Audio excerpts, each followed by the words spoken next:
अस्सलाम वालेकुम नाज़रीन, मैं हूँ सलवा हसनैन। आप देख रहे हैं सूर्या न्यूज़।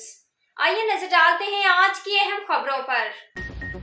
टंडवाला शहर ब्यूरो चीफ सलीम गुलेबरू। टंडवाला शहर में रिश्वतखोरी और बदअनवानी के खात्मे का दिन मनाया गया। इस सिलसिले में एडिशनल डिप्टी कमिश्नर टू टंडवाला शहर साजिद अली पोहर और circle officer assistant director anti corruption establishment जिला टंडवाला शहर नसीर अहमद मलिक की क़यादत में सैयद मुर्तज़ा शाह डाडाही बल्दिया हाल टंडवाला शहर से आगाही रैली निकाली गई।